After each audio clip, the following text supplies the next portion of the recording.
अगर आप इसमें डटे रहें, आप इसे करते चले जाएं, यदि इसका अभ्यास करते चले जाएं, यदि आप विश्वास से चलते जाएं, आप विश्वास में चल सकते हैं। आप विश्वास में बातें करना सीखेंगे और विश्वास में आप चलना भी सीखेंगे।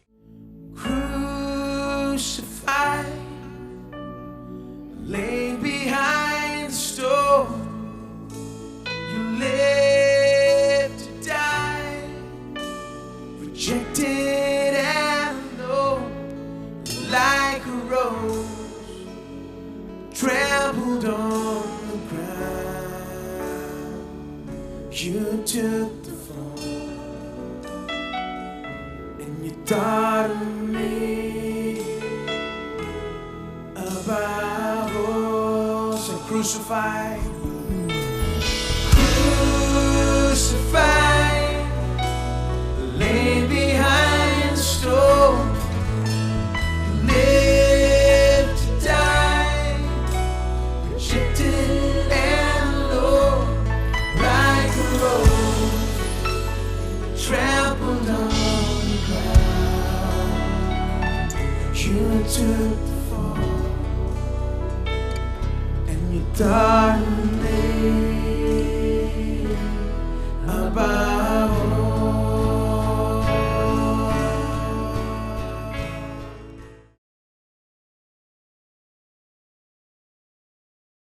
जब आप अपनी बाइबल खोलते हैं तो कहिए कि यीशु के नाम में प्रभु जो कहता है उससे मैं समझूंगा, क्योंकि पवित्र आत्मा मेरा शिक्षक है। मैं अपना दिल और दिमाग खोलता हूं, प्रभु की आत्मा मुझे सिखाएगी, प्रभु के मार्ग दिखाएगी। मुझे परमेश्वर की इच्छा जानना संभव है। आज मैं परमेश्वर की इच्छा को जानूंगा। प्रभु मेरी सेवा करेगा, मुझसे बातें करेगा। आपको इसे कहना है, इसे अस्तित्व में लाना है। यह आपको दे दी गई है, क्योंकि बाइबल कहती है कि जो बातें आंखों ने नहीं देखी, कानों ने नहीं सुनी, जो मनुष्य के चित्त में नहीं उतरी, हम जिसे नहीं समझे, वो हमारे लिए उपलब्ध है पवित्र आत्मा के द्वारा। वो दी गई है। इसे कैसे लेते हैं? आप पवित्र आत्मा को पुकारते हैं, प्रकाशन को पुकारते हैं, आप समझ को बुलाते हैं, प्रकाशन मांगते हैं और वह अस्तित्व में आएगा। आपको इसे पुकारना होगा दोस्तों, तभी ये होगा। ये वहां आपके लिए आपकी राह देख रहा है। चलो इस भाई के पास वापस चले। 3 दिनों बाद वापस घर में जाते हैं। घर में गर्मी है, 105 फ़ारेनहाइट हो गया। ठीक है, कहते हैं बहुत गर्मी है। वहां पर जाते हैं, एसी सेट करते हैं 70 डिग्री पर। यहां पर सेल्सियस में गिनती होती है। 23 डिग्री सेल्सियस पर उसे रखते हैं। ठीक है, क्योंकि बाहर 40 डिग्री है। इन्हें गर्मी बिल्कुल पसंद नहीं है, तो इन्हें चाहिए ठंडी हवा, इन्हें थोड़ा आराम चाहिए, अच्छा तापमान। तो उसे 23 डिग्री पर सेट करते हैं और आप उनसे कहें, भाई आप हमेशा जो चीजें हैं उन्हें ऐसे पुकारते हैं जैसे वे हैं, अब 40 है तो 40 पर क्यों नहीं सेट करते? तो कहेंगे नहीं नहीं नहीं, 23 पर सेट करना होगा, तभी तो उस 23 का तापमान मिलेगा। मैं यही तो कह रहा हूं। देखिए सारी बात यही है। देखिए मुझे समझाना पड़ा इतना ज्यादा कि लोग इसे समझ सके। ये तो सच में बहुत ही अद्भुत है। लोगों को इसे समझने में मुश्किल होती है। जो चीजें नहीं है उन्हें ऐसे बुलाना जैसे मानो है। ये तो बाइबल का विचार है, ये बाइबल का सिद्धांत है, प्रभु का सिद्धांत है। हमें परमेश्वर के सिद्धांत का उपयोग करना है ताकि ये काम पूरा हो। ठीक है, लोग कहते हैं ठीक है। आप हमेशा बात करते हैं कैसे विश्वास का उपयोग करें कि सारा काम पूरा हो। चीजें चीजें चीजें, खैर हम वो नहीं पाना चाहते हैं जो परमेश्वर ने नहीं दिया है, लेकिन हर चीज जो परमेश्वर ने दी है वो मैं पाना चाहता हूं। आपके बारे में क्या? जो भी परमेश्वर ने खरीदा उसमें से एक भी चीज मैं खोना नहीं चाहता हूं।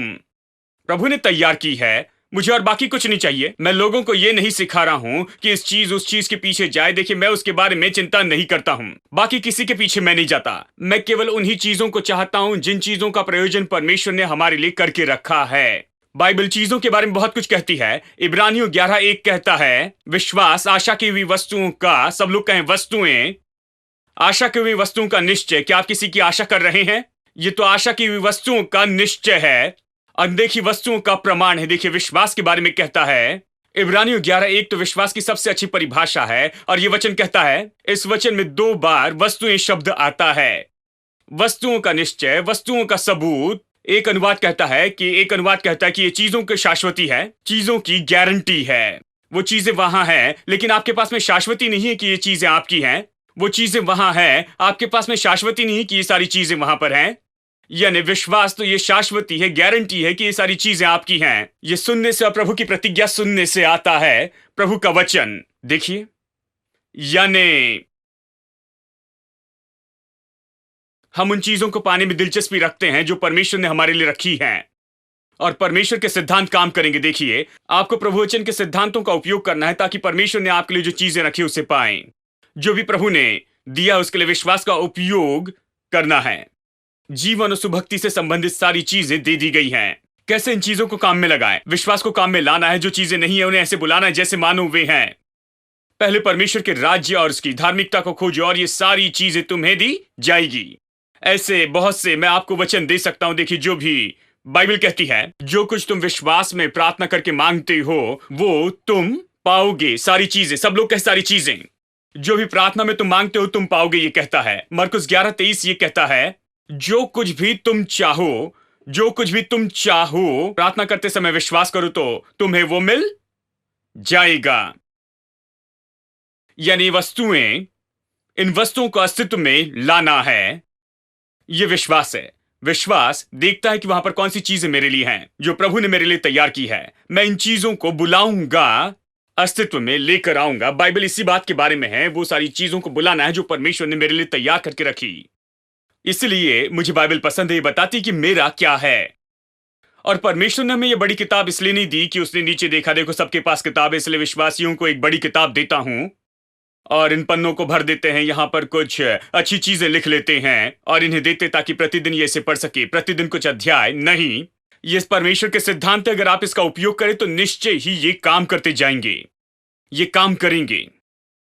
ये किसी के लिए भी काम करेगा, बस समय की बात है। शायद आपने विश्वास नहीं सीखा, विश्वास में कभी काम नहीं किया, लेकिन अब शुरू करें तो ये काम करेगा। जब बच्चे का जन्म होता है तो चलने की क्षमता उस बच्चे में होती है, बस आपको 1 साल राह देखना है, बस वो चलने लग जाएगा। 1 साल में बच्चा चलने लायक बड़ा हो जाता है। 1 साल यानी बस पहले साल में जैसे बच्चा पहले साल का हो जाता है वो चलना शुरू करता है। जब वो चलता है तो शायद कई बार वो नीचे गिरे, दिन में शायद 10 बार नीचे गिरे, और बच्चा उठकर ये नहीं कहता कि हाँ मेरे प्रभु ये तो वैसे है, जो चीजें नहीं है उन्हें ऐसे बुलाना जैसे मानो वो है। मैं विश्वास नहीं करता इस पर, मैं पहले 10 बार गिर चुका हूं इसलिए मैं भी इसकी कोशिश नहीं करूंगा। नहीं, बच्चा यहां वहां देखता है और कहता है हजारों लोग चल रहे हैं, मैं क्यों नहीं चल पा रहा हूं? क्योंकि मैं बस सीख रहा हूं। यदि बस मैं प्रतिदिन कोशिश करूं, शायद आज मैं 10 बार गिर चुका हूं, लेकिन शायद कल मैं 2 बार ही गिरूं, और शायद परसों केवल 1 बार गिरूं, और उसके बाद शायद कभी कभार गिरूं, लेकिन मैं चल सकता हूं। यदि मैं कोशिश करते रहूं, यदि मैं अभ्यास करते रहूं तो मैं चल सकता हूं। आमीन। विश्वास का चलना ऐसा ही है मेरे दोस्तों। पहले जब आप शुरू करते हैं तो ऐसा लगता है कि आप लड़खड़ा रहे हैं, क्योंकि आप ये सिद्धांत नहीं जानते, आप नहीं जानते इसका कैसा उपयोग करते जाएं। ऐसे दिखाई देता है कि आपके लिए अच्छे से काम नहीं करता, लेकिन मैं आपको बताऊं, अगर आप इसमें डटे रहें, आप इसे करते चले जाएं, यदि इसका अभ्यास करते चले जाएं, यदि आप विश्वास से चलते जाएं, आप विश्वास में चल सकते हैं। आप विश्वास में बातें करना सीखेंगे और विश्वास में आप चलना भी सीखेंगे। हाँ, ये संभव है। आपको विश्वास में काम करना सीखना होगा। शायद कोई ये हवाई जहाज को देखे, वहां पर रनवे पर बैठे हुए जाने के लिए तैयार है। हाँ, मैं चाहता हूं कि मैं चलाऊं इस 747 को। तो वो पायलट के पास जाते हैं, उसे बाहर निकालते हैं, उसकी सीट पर बैठते हैं। मैं आपको बताऊं, वो प्लेन 1 मिनट के अंदर किसी न किसी पेड़ से टकराएगा। देखिए, क्योंकि उन्हें फ्लाइंग के बारे में कुछ भी पता नहीं है। उन्हें जाकर ट्रेनिंग लेनी होगी, उन्हें उसे उड़ाने की ट्रेनिंग लेनी होगी। जब प्लेन बदलते हैं तो हर एक प्लेन के लिए अलग अलग ट्रेनिंग दी जाती है, ऐसा कहा जाता है। यानी आपको लेनी होगी ट्रेनिंग। ट्रेनिंग से इसे कर सकते हैं, और चर्च ही वो जगह है जहां पर हम विश्वास में ट्रेन होते जाते हैं। आप यहां पर ट्रेन होने के लिए आते हैं ताकि आप विश्वास में चलने के लिए सीख सके। हाँ, शायद कुछ तुरंत काम करने लगे और कुछ चीजें आपके लिए उतनी काम न करें, कुछ बातों में ज्यादा सफलता न मिले, लेकिन आप कोशिश करते रहें, विश्वास को काम पर लगाएं, सीखते रहें, इसका अभ्यास करते चले जाएं। यहां पर जो कुछ भी कहा गया है ये तो बस सिद्धांत ही है, और ये सिद्धांत तो हर एक के लिए और किसी के लिए भी काम करेंगे जो इसके अनुसार अभ्यास करते जाएंगे। आमीन। चलिए मैं आपको कुछ उदाहरण देता हूं। जो चीजें नहीं हैं उन्हें ऐसे बुलाना जैसे वो हैं। मेरे साथ निकले रोमियो अध्याय 12, और चलिए मैं पढ़ता हूं वचन 19 से आगे। हे प्रियो, बदला न लेना, परंतु परमेश्वर के क्रोध को अवसर दो, क्योंकि लिखा है, बदला लेना मेरा काम है, प्रभु कहता है मैं ही बदला लूंगा। परंतु यदि तेरा बैरी भूखा है तो उसे खाना खिला, यदि प्यासा हो तो पानी पिला, क्योंकि ऐसा करने से तो उसके सिर पर आग के अंगारों का ढेर लगाएगा। बुराई से न हारो, परंतु भलाई से बुराई को जीत लो। अब शायद आप सोच रहे होंगे इसका क्या संबंध है जो चीजें नहीं है उन्हें बुलाने से, जैसे मानो वे हैं। दिखाऊंगा। पौलुस बता रहा है कैसे बुराई पर भलाई से जीत पाएं। अब बुराई देखते हैं। बुराई क्या है? हर एक चीज जो परमेश्वर के वचन के विरुद्ध में है। 12 भेदिए प्रतिज्ञा के देश का भेद लेने के लिए गए, वो वापस आए और उनमें से 10 ने बुरी खबर दी। ये कहता है यहां पर उनकी खबर में बुराई क्या थी। मतलब ये लोग वहां पर जाकर शराब नहीं पिए, वहां पर बड़े पाप नहीं किए, तो फिर उनकी खबर के बारे में बुरा क्या था? इसे बुरी खबर क्यों कहा गया है? इसे बुरी खबर कहा गया है क्योंकि परमेश्वर ने कहा मैंने तुम्हें देश दिया है। फिर से भूतकाल है। मैंने ये तुम्हें दिया है। लेकिन वो कह रहे थे हम इसे नहीं ले सकते, वहां पर दानव रहते हैं, हम टिड्डी के जैसे, हम इसे नहीं कर सकते। कोई फर्क नहीं पड़ता चाहे परमेश्वर ने कहा कि मैंने तुम्हें दिया है, लेकिन हम तो इसे नहीं ले सकते कहा। यही तो बुरा था। कोई भी चीज जो प्रभु वचन के विरुद्ध में है वो बुरी है। मैं आपको बताऊं, हमारे जीवन में भी हम इसे और उसे बुरे के रूप में देखते हैं। हमारे पास पारंपरिक मन है, उस छोटे मन से हम बुरे को देखते हैं। आइए अपनी समझ को हम बढ़ाएं कि बुरा क्या है। और सामान्य रूप में बुरा तो वो है जो कि परमेश्वर के वचन के विरुद्ध में होता है। इसलिए कमी, घटी और तंगी होना तो बुरा है, क्योंकि परमेश्वर का वचन प्रतिज्ञा करता है परिपूर्णता और भरपूरी की। बीमारी बुरी है, क्योंकि परमेश्वर ने तंदुरुस्ती का वादा किया और यीशु हमारी बीमारी को उठाने के लिए मरा। ठीक है। शांति, आनंद और खुशी की कमी, यह बुरा है, क्योंकि बाइबल इन चीजों की प्रतिज्ञा करती है। प्रभु के साथ शांति, हमारे मन में शांति, परिस्थिति के बीच में प्रभु शांति की प्रतिज्ञा करता है। अगर शांति नहीं तो यह प्रभु वचन के विरुद्ध में है। प्रभु चाहता है आप शांति पाए। असफलता बुरी है, क्योंकि परमेश्वर सफलता का परमेश्वर है। उसने कहा तुम अच्छी सफलता पाओगे। हां, क्या आप समझ रहे हैं? तो जो भी प्रभु वचन के विरुद्ध में है वो बुरा है। यानी देखिए, जब आप बुराई को देखते हैं, कुछ जो आपके जीवन में प्रभु वचन के विरुद्ध में है, कुछ जो कि बुरा है, उससे कैसे पीछा छुड़ाते हैं, यही तो विषय है। यहां पर बुराई देखते हैं। किस रूप में यहां पर बुराई देखते हैं? आपका शत्रु है, क्योंकि यहां पर कहता है यदि शत्रु भूखा है तो उसे खाना दे, यदि प्यासा है तो उसे पानी पिला। यानी यही तो बुराई है। आपका शत्रु है जो आपके विरुद्ध में है, एक दूसरे के विरुद्ध में बुरा महसूस करते हैं। कैसे इस परिस्थिति को दूर कर सकते हैं? कैसे इस परिस्थिति को सही कर सकते हैं? वो कहता है बुराई का बदला बुराई ना करो, लेकिन बुराई को भलाई से तुम जीत लो। कहता है अगर शत्रु भूखा है तो उसे खाना दे, प्यासा है तो पानी पिला। बुराई को बुराई से न जीते, भलाई से बुराई को जीतते जाएं। ये कह रहा है जो चीजें नहीं उन्हें ऐसे बुलाए जैसे मानो वे है। मैं आपको बताता हूं।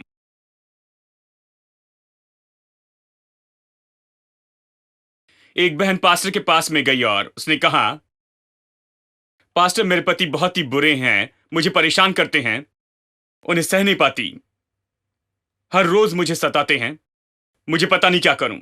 और पास्टर रोमियो 12 को याद कर रहे थे। इस वचन के बारे में जानते हैं, कैसे उसके सिर के ऊपर में तुम आग के अंगारे लगाओगे। तो उसने उनकी ओर देखकर कहा, सोचा कि ये इस वचन को जानती है, तो उन्होंने कहा क्या बहन आपने इसकी कोशिश की है? बाइबल कहती है उनके सिर पर जलते हुए कोयले का ढेर लगाए, क्या कोशिश की है? उसने कहा ठीक है पास्टर। वो नहीं जानती थी कि वो किस बारे में कह रहे हैं। उसने कहा खैर मैंने इसकी कोशिश नहीं की है, लेकिन एक बार मैं बहुत गुस्से में आई और मैंने सीधा उनके सिर के ऊपर मारा। मैंने वो गरम तवा उनके सिर के ऊपर मार दिया, फ्राइंग पैन। ये इसके बारे में नहीं कह रहा है। परमेश्वर के पास अलग तरीका है बुराई से पीछे छुड़ाने का। आप बुराई से बुराई को नहीं जीत सकते हैं। बहुत से लोगों को यह वचन पसंद नहीं, यदि शत्रु भूखा है तो उसे खाना दो। हमें ऐसे वचन पसंद है, यदि तुम्हारा शत्रु भूखा है तो वो भूखा ही मर जाए। हम उस वचन को लेकर फ्रेम करके दीवार पर लटकाएंगे, कहेंगे ये मेरी सांस के लिए है। हम कहेंगे रोमियो अध्याय ये और वचन ये यहां पर लटकाया है। हम इस वचन से बहुत खुश हो जाएंगे क्योंकि हमें ये तरीका पसंद है। हम उस तरीके को उपयोग में लाते हैं। जानते हैं, हम विश्वास करते दो तो तुम्हें भी दिया जाएगा, जानते हैं। हम तो बस बदला लेने में अच्छे हैं। हम बदला लेना चाहते हैं, लेकिन परमेश्वर का तरीका अलग है। इसलिए उसने पहाड़ी उपदेश में कहा, यदि कोई 1 मील चलने के लिए कहे तो 2 मील जाना। वो क्या कह रहा था? देखिए, रोमी सरकार में जो यहूदी लोग थे उन्हें माना जाता था जैसे मानो वो नीचे थे या फिर गुलाम थे। रोमी अधिकारी जो भी कहते थे वो करना था, क्योंकि ये तो गुलाम थे। यानी रोमी सिपाही शायद सड़क पर अपने लगेज के साथ में आ जाएं और वहां पर उसे अगर कोई यहूदी मिले तो वो कहेगा, हे सुनो, यहां आओ, मेरा ये लगेज उठाओ। यदि आपसे ऐसा व्यवहार करे तो कैसे लगेगा? मतलब वो कोई है, आप उसे नहीं जानते, मदद नहीं करना चाहते, लेकिन वो आपको विवश करता है। यीशु ने कहा, जब विवश करे, कहे कि तुम ये उठाओ, और आप कुछ नहीं कर सकते, सामर्थ्यहीन है, उसके पास में हथियार है, उसके पास अधिकार है। आप यहूदी हैं और वो रोमी हैं, वो आप पर राज्य करते हैं, इसलिए आप उसका लगेज उठाकर उसके पीछे चलते हैं। और अगर आप इस तरह से कहते हैं तो सोचिए क्या सोच रहे होंगे, क्या सोच रहे होंगे? आप तो अपने दिल में उसे कोसते रहे होंगे। शायद ऐसा मुंह खोलकर न कहें, लेकिन आप कहेंगे, मेरे प्रभु, ये तो श्रापित है, पता नहीं ये कहां से यहां पर आ गया, ये यहां से चले जाए। और आप चलते चलते उसे कोसते रहेंगे, और ये 1 मील मानो आपके लिए नरक होगा। और वो आपकी और नीचे झुककर देखकर कहेगा, तुमने क्या कहा? चुप बैठो, सामान लेकर चलो। वो आपके ऊपर हुकूमत चलाएगा, आपके ऊपर वो प्रभुता करेगा। उसे बड़ी खुशी होगी कि उसने आपको पकड़ कर लाया, आपका गला पकड़ के लाया, आपकी गर्दन पकड़ के लाया। पूरे 1 मील तक वो आप पर बड़ा खुश होगा। 1 मील तक पहुंचने के बाद वो कहेगा, ठीक है, इसे नीचे रख दो, मैं किसी और को पकड़ता हूं। तो जब वो ऐसा कहते हैं तो आप कहिए, नहीं सर, मैं 1 और मील इसे लेकर चलूंगा। अब अगले 1 मील तक जब आप चलेंगे तो वो खुश नहीं होगा, वो बहुत शांत हो जाएगा और आप उस पर आनंदित होंगे। आप इस तरह से देखते हुए उसके सामने चलेंगे और वो अपनी नजर नीचे झुकाए रखेगा, क्योंकि अब उसे बुरा लग रहा है। ये अगला 1 मील उसके लिए मानो नरक होगा। यहां पर ये इसी के बारे में कहता है कि उसके सिर पर कोयले रखें, और इसी तरह से आप उसके सिर के ऊपर जलते हुए कोयले रखते हैं, इस बहन के जैसे नहीं जिसने फ्राइंग पैन मारा। देखिए, हाँ, उसने कहा, मैंने फ्राइंग पैन की कोशिश कर ली है, अगली बार सच में उनके सिर के ऊपर आग के अंगारे रखूंगी। लेकिन यीशु ने कहा, यह तरीका नहीं है। नहीं नहीं, तुम उसके सिर पर आग रखो जिसने बुराई की, उसके साथ बुराई करने के द्वारा नहीं, लेकिन जिसने तुम्हारे साथ में बुरा किया है उसके साथ में भलाई करने के द्वारा ही। तो वो कहता है, यदि तुम्हारा शत्रु भूखा है तो उसे खाना दो। अब यहां पर जो चीजें नहीं है उन्हें बुलाना कहां पर है, मैं आपको बताऊं कहां है। क्योंकि जब आपका दुश्मन भूखा है और आप उसे भोजन देते हैं, जानते हैं, आप कहे बिना वहां पर कह रहे हैं कि वो अब आपका शत्रु नहीं, वो आपका मित्र है। आप जो चीजें नहीं है उन्हें ऐसे बुला रहे हैं जैसे मानो वे हैं। असल में वो आपका शत्रु है, वो आपको पसंद नहीं करता, आप उसे पसंद नहीं करते, लेकिन अपने कामों के द्वारा आप सच में उसे अपना मित्र कहते हैं। और मैं बताऊं दोस्तों, ये काम करेगा, वो आपका अच्छा दोस्त बन जाएगा। ये सब कुछ बदल जाएगा, आपका संबंध बदल जाएगा, वो जल्दी आपका दोस्त बन जाएगा, क्योंकि चमत्कार ऐसे ही होते हैं, इसी तरह बदलाव आते हैं। चलिए एक और वचन देखते हैं। यूहन्ना अध्याय 2 में पानी को दाखरस बनाने की विख्यात कहानी है। वचन 3, जब उन्हें दाखरस चाहिए था तो यीशु की मां ने उससे कहा, उनके पास दाखरस नहीं, शादी के घर में दाखरस नहीं था। यीशु ने उससे कहा, हे महिला, मुझे तुझसे क्या काम, अभी मेरा समय नहीं आया। उसकी माता ने सेवकों से कहा, जो कुछ वो तुमसे कहे वही करना, वही करना। और फिर वहां यहूदियों के शुद्ध करने की रीति के अनुसार पत्थर के 6 मटके धरे थे, जिसमें 2-2, 3-3 मन समाता था। यीशु ने उनसे कहा, मटकों को पानी से भर दो। तब उसने कहा, अब निकाल कर भोज के प्रधान के पास लेकर तुम इसे जाओ। और वे ले गए। अब ये कहानी अद्भुत है। आप सोच रहे जो चीजें नहीं है उन्हें बुलाने की बात कहां पर है, बताऊंगा। देखिए, शादी के घर में कोई दाखरस नहीं था, बहुत ही महत्वपूर्ण बात थी, उसकी घटी थी, समस्या थी। यीशु ने इस समस्या से कैसे निपटा। उसने कहा पानी लेकर आओ और इसे भर दो, इन मटकों को भर दो। लेकिन ये मटके जो थे ये दाखरस रखने के लिए नहीं थे, ये शुद्धिकरण के उपयोग के लिए थे। उन दिनों में अगर घर में कोई आता तो पैर धोने के लिए पानी देते थे, यानी भरपूर पानी यहां पर इस जार में रखा गया था पैर धोने के लिए, दाखरस देने के लिए नहीं था। और विलियम बार्कले कमेंटेटर ने कहा एक एक कुंड में इतना पानी था, अगर 6 को एक साथ में जोड़ें तो ये लगभग 150 से 180 गैलन पानी होगा, यानी बहुत ज्यादा पानी था जिसे दाखरस में बदला। तो उसे मुंह तक भर दिया, सारे मटकों को भर दिया, ऊपर तक भरा, और फिर यीशु ने कहा इससे लो, लेकर जाओ।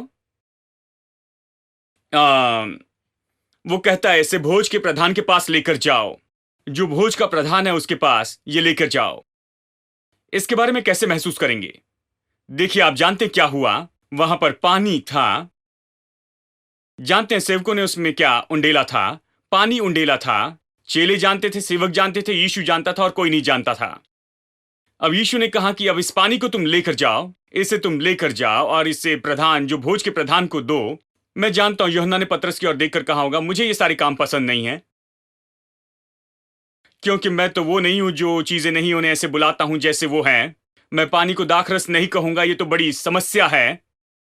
जानते हैं, शादी के घर में अगर आए हैं तो इस बात के लिए मार भी पड़ सकती है। पहले दाखरस की कमी थी, ये तो सबसे बड़ी समस्या थी, और दाखरस की जगह पर पानी नहीं देना चाहते हैं। और पानी लेकर भोज के प्रधान को देने का मतलब इस पानी को दाखरस कह रहे हो। यहीं पर तो ये बात आती है।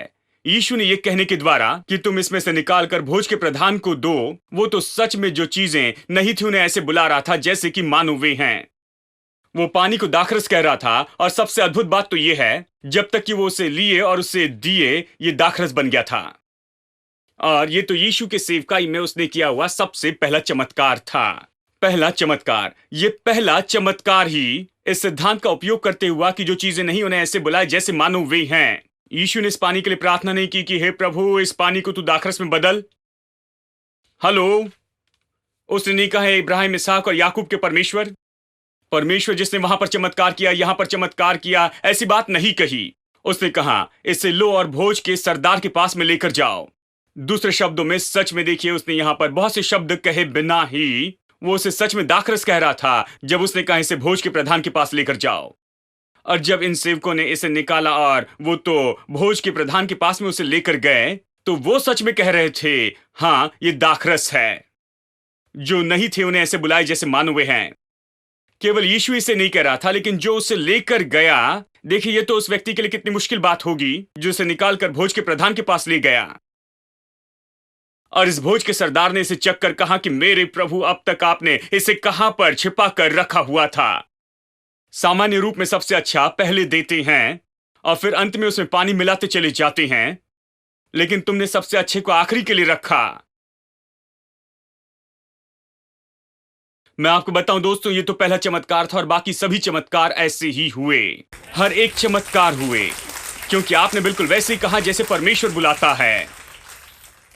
आप असंभव बातों को संभव बातें करके कहते हैं, असंभवता को। आप बीमारी को तंदुरुस्ती कहते हैं, आप कमी घटी को भरपूरी और बहुतायत कहते हैं, आप असफलता को सफलता कहते हैं। आप अपने मुंह को खोलकर वही कहते हैं जो परमेश्वर इसे कहता है, और जो कुछ भी आप देखते हैं उसे कहने से आप इनकार करते हैं। आप उसे वही कहते हैं जो कि आप जानते हैं कि आत्मिक रूप में ये बिल्कुल सही है। जो चीजें नहीं है उन्हें ऐसे बुलाए जैसे कि मानो वे हैं, नहीं तो कोई चमत्कार नहीं हो सकते हैं।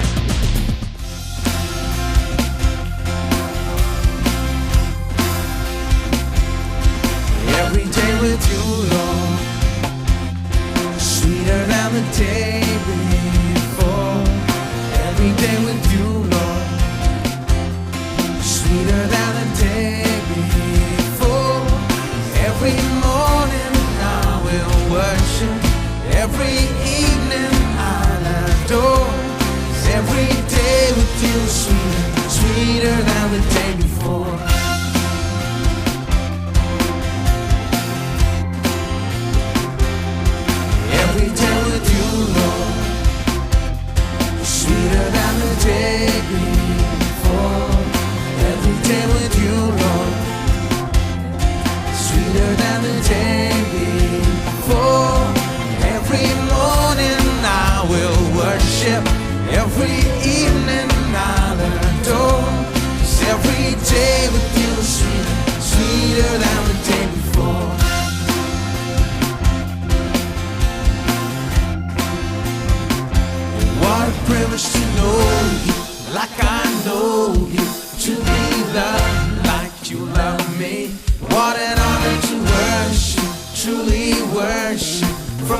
son that you have freed.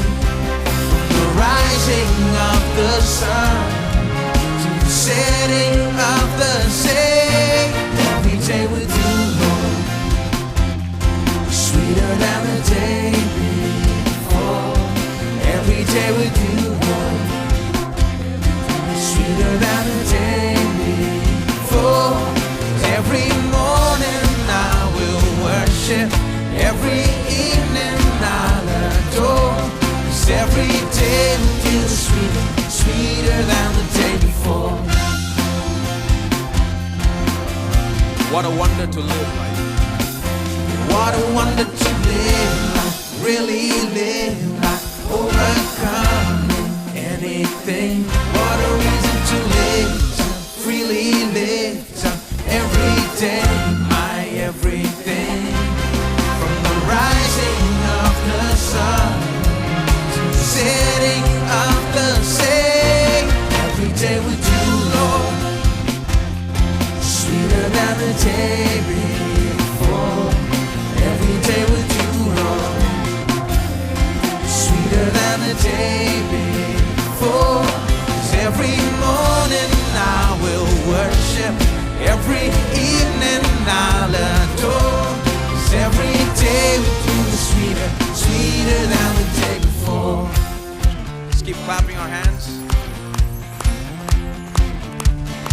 We're gonna sing and you'll repeat after us. Right? Repeat after me.